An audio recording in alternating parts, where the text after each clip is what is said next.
Не сакаше да открие детали, но најави можност за придвижување кон деблокада на евроинтеграцијата на Македонија. Високата представничка за надворешна и безбедносна политика на ЕУ Каја Калас, која во посета на државата по тет-а-тет средбата со премиерот во владата, рече дека има простор да се најдат механизми за да се одблокираат преговорите за членство во ЕУ и засега нема план Б за Македонија како тој за Украина.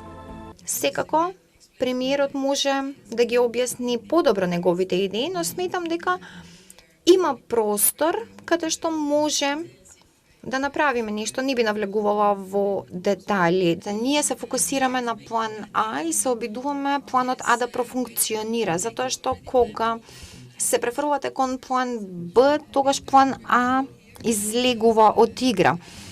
Може би ви звучам како да зборувам шифрирано, но сакам да ви кажам дека си уште се надеваме дека планот А ќе профункционира и ќе биде успешен.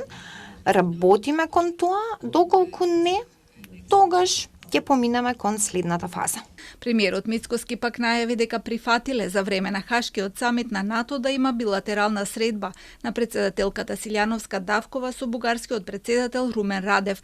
На неа би присуствували председателката на Европската комисија Урсула фон дер Лајен, председателот на Европскиот совет Антонио Кошта, високата представничка Каја Калас, генералниот секретар на НАТО Марк Руте, како и дел од членките на НАТО, меѓу кои и САД. Ние сме фактор на стабилност. И така треба да се однесуваме во регионот. И затоа треба да зрачиме со стабилност. За жал, има сили во регионот кои што сакаат да рефлектираат нестабилност.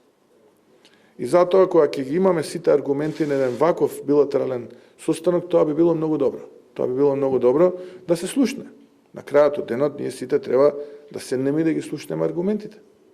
Може би од таа страна ќе слушнеме некои аргументи кои што до сега не сме ги знаеле. Каде исчезна, да речеме, 200.000 македонци во Западна Бугарија од 56 до 65.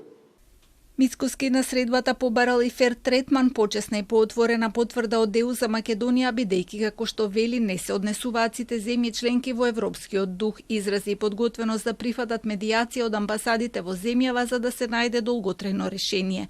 Од владата Кала замина во МНР, каде заедно со министерот Муцунски го отворија првиот диалог за одбрана и безбедност, согласно стратешкото партнерство подпишано во ноември минатата година. По касарната Илинден пак заедно со министерот Владо Мисајловски ја посетија Балканската медицинска наменска сила, за чија опрема беа донирани 6 милиони евра од Европскиот одбранбен фонд. Во обраќањето таму рече дека ЕУ ја поддржува оваа иницијатива и политички и финансиски, затоа што го одразува она за што се залагаат во Западен Балкан, доверба партнерство и видливи резултати за луѓето. Министерот пак и се заблагодари за помошта во опрема во висина од 40 милиони евра. Се работи за опрема за потребите на инженеријата, за војно-медицинскиот центар, за лесната пешадиска батальонска група, за логистиката, технологии поврзани со разузнавање, наблюдување, извидување, електронско војување, комуникацијско-информацијски системи, системи за команда и контрола, заштитна опрема, да додадам дека со оваа помош е офатена и обука на персоналот онаму каде што е потребно.